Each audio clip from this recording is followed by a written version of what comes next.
প্রথম কোন তিন ব্যক্তি দিয়ে আল্লাহ তাআলা জাহান্নাম উদ্বোধন করবেন আমরা কি সবাই জানি? সেই তিনজন ব্যক্তি হচ্ছেন একজন আলেম, একজন দানশীল এবং একজন শহীদ। কি ভেবে অবাক হচ্ছেন? হয়তো অনেকেই এই হাদিসটা সম্পর্কে জানেন না। এমন একটা হাদিসের মাধ্যমে আমরা এই ব্যাপারে জানতে পারি যে আখিরাতে প্রথম যে তিন ব্যক্তি দ্বারা আল্লাহ জাহান্নাম উদ্বোধন করবেন বা প্রথম যে তিন ব্যক্তি জাহান্নামে যাবে তারা হচ্ছেন আলেম, দানশীল এবং শহীদ। অনেকের কাছে এই ব্যাপারটা প্রথমবার জানার পর খুব অবাক লাগতে পারে যে এটা কিভাবে সম্ভব। প্রথম যারা জাহান্নামে যাবে তাদের মধ্যে তো আসলে হওয়ার কথা হচ্ছে একদম মিলিটেন্ট কাফের বা নাস্তিক, এমন কারো হওয়ার কথা। হয়তো ফেরাউন, নমরুদ, আবু জাহেল, আবুল আহাব এদের কেউ হতে পারত। সেই জায়গায় যে মানুষটা কিনা আলেম, মানে আল্লাহর ইলম অর্জন করেছে এবং মানুষকে বিতরণ করেছে, মানুষকে আল্লাহর পথে ডেকেছে, সেই ব্যক্তি কিভাবে হচ্ছে জাহান্নামে প্রথমে যেতে পারে? একজন মানুষ যিনি কিনা মানুষকে টাকা পয়সা দিয়ে দান সদাকা করে মানুষকে প্রচুর হেল্প করেছেন এবং মানুষ তাকে সেই জন্য অনেক ভালো জানতো, সেই ব্যক্তিটা কিভাবে জাহান্নামে যেতে পারেন শুরুর দিকে? তৃতীয় যে ব্যক্তি, যে একজন মানুষ তার জীবনটাই বিসর্জন দিয়ে দিয়েছে আল্লাহর জন্য যুদ্ধের ময়দানে গিয়ে, সেই ব্যক্তি কিভাবে জাহান্নামে যেতে পারেন? তো এখানে সবচেয়ে বেশি গুরুত্বপূর্ণ যে বিষয়টা আমাদেরকে বুঝতে হবে সেটা হচ্ছে নিয়ত। খুবই গুরুত্বপূর্ণ। একটা মানুষ আসলে ঠিক কোন ইন্টেনশন থেকে একটা কাজ করছে সেটার উপরই তার মূল ফলাফল নির্ভরশীল। এই জন্য ইসলামী ডিসিপ্লিনে একদম সকল হাদিস গ্রন্থের প্রথম যে হাদিসটা থাকে নর্মালি, সেটা হচ্ছে প্রত্যেক কাজের ফলাফল তার নিয়তের উপর নির্ভরশীল। তো এই যে নিয়তের ব্যাপারটা, এটাকে আমরা খুব লাইটলি নেই। অনেক সময় আমরা খুব এমনভাবে নেই ব্যাপারটাকে যেন এটা খুব বেশি গুরুত্বপূর্ণ না। কিন্তু দেখেন, এই যে তিন ব্যক্তিকে যখন আখিরাতে উঠানো হবে এবং তাদেরকে প্রশ্ন করা হবে, তখন তাদেরকে যখন জিজ্ঞেস করা হবে যে তোমরা আসলে আল্লাহর জন্য কি করেছো, তো যিনি আলেম ছিলেন তিনি বলবেন আল্লাহ তোমার জন্য আমি ইলম অর্জন করেছি এবং ইলম বিতরণ করেছি। আরেকজন জিজ্ঞেস করা হবে পরবর্তী জনকে, তিনি বলবেন যে আমি তোমার জন্য তোমার রাস্তায় অনেক খরচ করেছি, মানুষকে অনেক দান খয়রাত করেছি। আরেকজনকে জিজ্ঞেস হলে সে বলবে যে আমি আপনার জন্য নিজের জীবনটাই বিসর্জন দিয়ে দিয়েছি যুদ্ধের ময়দানে। কিন্তু যখন তাদেরকে, যেহেতু আল্লাহ তাআলা মানুষের মনের খবর জানেন এবং কলবুন সালিম বা সেই বিশুদ্ধ কলব ছাড়া, আত্মা ছাড়া আসলে আল্লাহ আমল কবুল করেন না, তো সেই ক্ষেত্রে তখন তাদেরকে বলা হবে যে না, তোমরা আসলে এই কাজগুলো করেছো তোমাদের সোল পারপাস, তোমাদের যেই ইনার যেই হচ্ছে তোমাদের ইন্টেনশন ছিল, সেটা ছিল হচ্ছে মানুষের কাছে পরিচিতি পাওয়া, মানুষের কাছে বাহবা পাওয়া, মানুষের কাছ থেকে মানুষের মনে মনে মুখে মুখে যেন তোমাদের নাম থাকে। তোমাদের মূল ইন্টেনশন এটা ছিল না যে এতে আল্লাহ খুশি এবং আল্লাহকে রাজি খুশি করানোর জন্য আমি এই কাজগুলো করছি।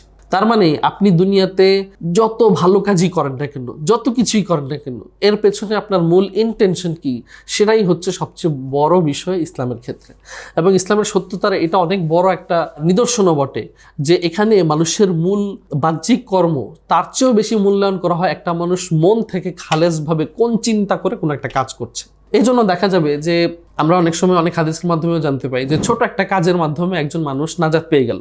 আবার অনেক বিশাল বিশাল কাজ করে, যেমন এই তিনজন ব্যক্তির উদাহরণ দিলাম, অনেক মানুষ হচ্ছে আখিরাতে পার পাবে না এবং তাদেরকে হয়তো বা জাহান্নামে যেতে হতে পারে। এর মূল বিষয়টা এখানে যে আমি কোনো একটা কাজকে কতটুকু গুরুত্ব দিয়ে সিনসিয়ারিটির সাথে আমার নিয়তটাকে ঠিক রেখে আসলে এই কাজটা করছি। এই ব্যাপারটাকে বোঝানোর জন্য আমি নিজের জীবন থেকেই একটা ছোট এক্সাম্পল দিতে চাই। আমার পরিচিত একজন ম্যাথমেট ছিল, ওনাকে আমি ছোট বা বড় করার জন্য বলছি না, জাস্ট শিক্ষা হিসেবে বলছি।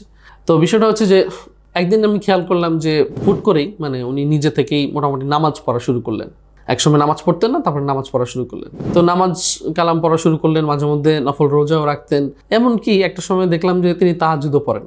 সকালে ফজরের সময় কিছুটা তো সকলের মধ্যেই মাঝে মধ্যে কিছুটা অলসতা কাজ করে, তিনি তখন ডেকে নিয়ে আমাদেরকে নামাজে যাওয়ার জন্য উদ্বুদ্ধ করতেন। তো ব্যাপারটা দেখে প্রথম খুবই ভালো লাগলো এবং মনে হলো যে ব্যাপারটা তো আসলেই খুব চমৎকার বিষয়, একটা মানুষের মধ্যে এরকম একটা ইতিবাচক পরিবর্তন চলে আসছে।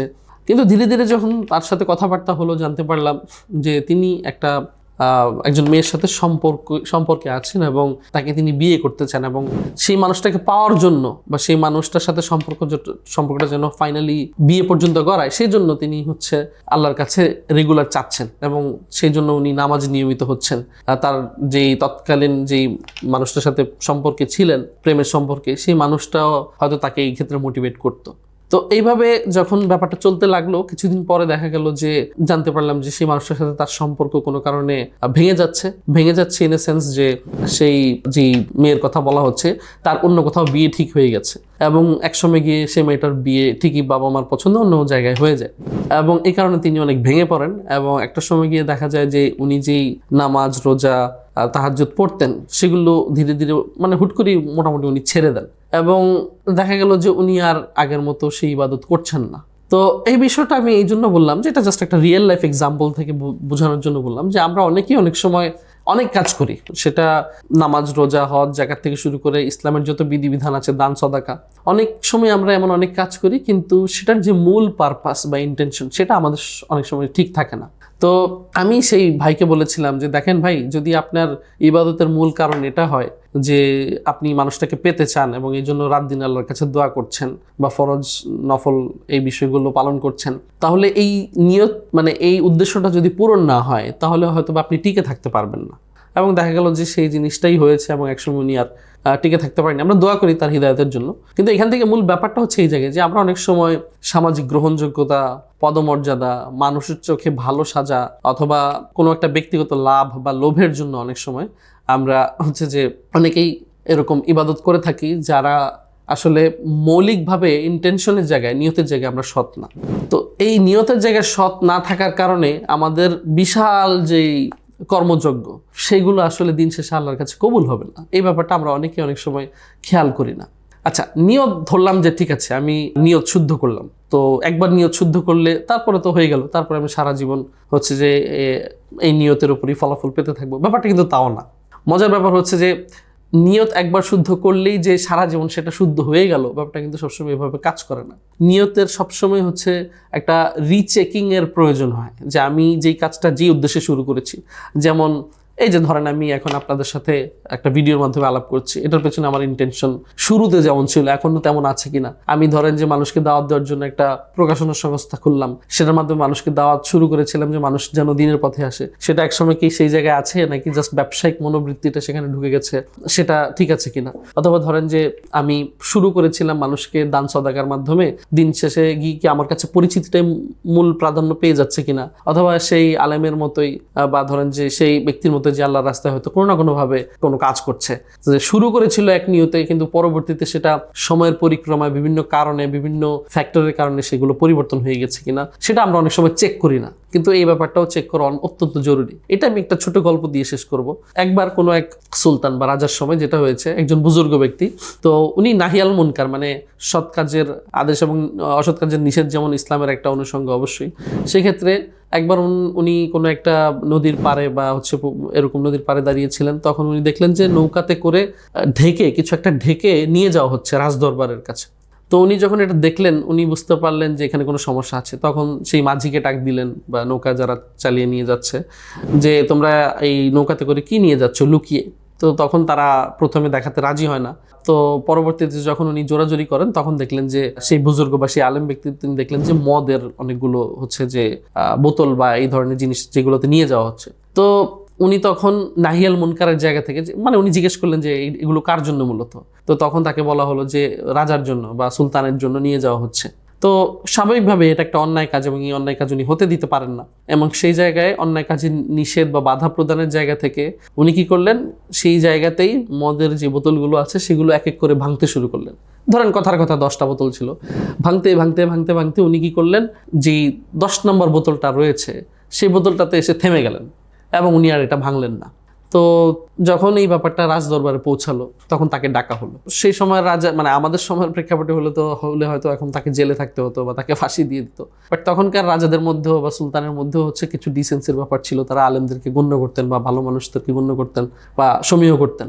তো তাকে যখন ডাকা হলো রাজদরবারে, জিজ্ঞেস করা হলো যে আপনি এই কাজটা কেন করলেন, মানে আপনি আমার জন্য নিয়ে আসা মদের বোতলগুলো কেন ভাঙলেন। তো তখন উনি বললেন যে আমার আল্লাহর পক্ষ থেকে যেহেতু নাহিয়াল মুনকার বা হচ্ছে অসৎ কাজের নিষেধের ব্যাপারটা অবশ্যই আছে, সেই জায়গা থেকে আমি এই কাজটা করেছি শুধুমাত্র আল্লাহর জন্য। এই কাজটা আমি চাই না যে আমাদের রাজ্যের রাজা বা যিনি সুলতান তিনি মদ্যপান করেন, এই ব্যাপারটা আমি মেনে নিতে পারিনি। তো সেই জন্য আমি এই কাজটা করেছি। তো ঠিক আছে, খুব ভালো কথা, আপনি এই কাজ করেছেন আমাকে খারাপ কাজ থেকে বিরত রাখার জন্য, আই অ্যাপ্রিসিয়েট দ্যাট। কিন্তু আপনি 9টা বোতল ভাঙলেন বা ধরেন এটা তো নির্দিষ্ট সংখ্যা এখানে বলা নেই, জাস্ট বোঝানোর জন্য, কিন্তু শেষ বোতলটা আপনি রেখে দিলেন কেন? তো শেষ বোতলটা রেখে দিলেন কেন এটার উত্তর উনি বলছেন যে আমি যখন শুরু করেছিলাম যে বোতলগুলো ভাঙা, তখন আমার মনে খালেস নিয়ত ছিল যে আমি এটা করছি শুধুমাত্র আল্লাহর জন্য। কিন্তু যখন 9 নাম্বার বোতলটা ভেঙে ফেললাম, 10 নাম্বার বোতলটা ভাঙবো, তখনই আমার মনের মধ্যে উদয় হলো যে আমি তো খুব বিরাট একটা কাজ করে ফেলছি, আমি তো বাহবা পাওয়ার মতো একটা কাজ করে ফেলছি। যখনই আমিত্ব ভাবটা আমার মধ্যে চলে আসা শুরু করলো ভেতরে ভেতরে, মানে উইদিন সেকেন্ডস, মানে একদম 1 সেকেন্ডেরও কম সময় হয়তো বা লাগার কথা, এর মধ্যে উনি অন্তরের নড়াচড়া টের পাচ্ছিলেন যে আমার মনের মধ্যে আসলে কি চলছে। চিন্তা করতে পারেন যে কতটা সেলফ কনসিয়াস হলে এই ব্যাপারটা সম্ভব। তো উনি তখন যখনই আমিত্ব ভাবটা চলে আসছে যে আমি বীরের মতো কাজ করছি, বাহবা পাওয়ার মতো কাজ করছি, ওই মুহূর্তে আমার মনে হলো যে আমার নিয়ত থেকে আমি কিছুটা গড়বড়ে হয়ে গেছে বা সরে গেছি। তো এই বোতলটা আমি আর ভাঙবো না, কারণ তখন এই কাজটা আর আমার মানে আল্লাহর জন্য হবে না, আমার নিজের বরত্বের জন্য হবে। এই অনুভূতিটা আমার অন্তরে ঢুকে গেছে। তো তখন আমি আর এটা ভাঙিনি। তো এই ব্যাপারটা শুনে যিনি সুলতান ছিলেন তিনি তো খুবই অবাক হলেন যে এত খালেস নিয়তের বা চিন্তার একটা মানুষ, তো তখন তিনি এই কাজ থেকে বিরত থেকেছেন। তো মূলত এই স্টোরিটা বলার কারণ হচ্ছে এটাই, বা এই ঘটনাটা বলার কারণ হচ্ছে এটাই যে আমরা অনেক সময় সঠিক নিয়তে হয়তো অনেক কাজ শুরু করি, দিনের কোনো কাজ বা ভালো কোনো কাজ, কিন্তু দেখা যায় যে আমরা একসময় গিয়ে সেখানে ব্যবসায়িক মনোবৃত্তি, ব্যক্তিগত খ্যাতি অথবা হচ্ছে ব্যক্তিগত কোনো লাভ বা লোভের কারণে আমরা অনেক সময় সেই নিয়ত থেকে বিচ্যুত হয়ে যাই, এবং বিচ্যুত হওয়ার পরে আমরা মনে করি যে নিজেদেরকেই ম্যানিপুলেট করতে থাকি, আরে আমি তো আসলে ওই জন্যই কাজ করছি, পাশে তো এটাও দরকার। তো এইভাবে অনেক সময় বুঝ দিতে দিতে একসময় আমরা ইন দ্য লং রান একটা মানে টাইম পিরিয়ড পরে গিয়ে আমরা দেখতে পাই, বা আসলে যেটা হয় আমরা অনেক সময় টের পাই না, যে আমাদের মূল নিয়তটাই নষ্ট হয়ে যায় বা সরে যায়। সো ওই যেই ব্যক্তির যিনি কিনা 9 নম্বর বোতল ভাঙার পরে 10 নম্বর বোতলটা ভাঙতে গিয়ে উনি ওই সেকেন্ডস, উইদিন মিলি সেকেন্ডসের মধ্যে যে টের পাচ্ছেন যে আসলে আমার নিয়তটা গড়বড় হয়ে যাচ্ছে। আমরা কি অনেক সময় বছরের পর বছর গেলেও এইভাবে নিয়ত চেক করি যে আমার নিয়ত আসলে খালেস আছে কিনা, ঠিক আছে কিনা। এবং এটা যে চেক করা কতটা গুরুত্বপূর্ণ আমরা কিন্তু জানি, যে ওই যে প্রথম 3 ব্যক্তি তাদেরকে জাহান্নামে যেতে হলো কেন, এত ভালো কাজ করার পরেও, কারণ হচ্ছে তাদের নিয়ত ঠিক ছিল না এবং সম্পূর্ণরূপে নিয়তটা আপসাইড ডাউন হয়ে গিয়েছিল, উলট পালট হয়ে গিয়েছিল। তারা আসলে নিজেদের পরিচিতির জন্য, মানুষের কাছে বাহবা পাওয়ার জন্য আসলে এই কাজগুলো করেছিলেন। সো আমরা এই জায়গা থেকে এই ব্যাপারগুলোই অবশ্যই শেখার চেষ্টা করব, যে দিন শেষে আমরা যেই কাজই করি না কেন, সেটা 2 রাকাত নামাজ থেকে শুরু করে বড় বড় যত দিনই কাজ, সেটা যেই কোনো লেভেলই হোক না কেন, সেটাকে আসলে আমরা খাঁটি মনে করছি কিনা, সেটা আমরা খাঁটি নিয়তে করছি কিনা। আমরা যদি সেগুলো খাঁটি নিয়ত করি, আল্লাহ তাআলা কাজটা ছোট হলেও অনেক বেশি পুরস্কার দেবেন ইনশাআল্লাহ। যদি সেই কাজটা আমরা অনেক বড় হয়, অনেক বিশাল হয়, কিন্তু হচ্ছে যে সেটা আমরা খালেস নিয়তে করিনি, তাহলে দেখা যাবে যে by the end of the day আমাদের পরিণতি হচ্ছে যে আসলে বলার মতো কিছু নেই। এটা তো আপনারা বুঝতেই পারছেন। সো আমরা যেন আমাদের নিয়তটাকে যাচাই করি এবং নিয়তটাকে সবসময় একটা রিচেকিং এর মধ্যে রাখি, যে আমরা যেই উদ্দেশ্যে শুরু করেছিলাম সেই উদ্দেশ্য বা সেই নিয়তটাকে ঠিক রেখেই কাজ করছি কিনা। আসসালামু আলাইকুম ওয়া রাহমাতুল্লাহ।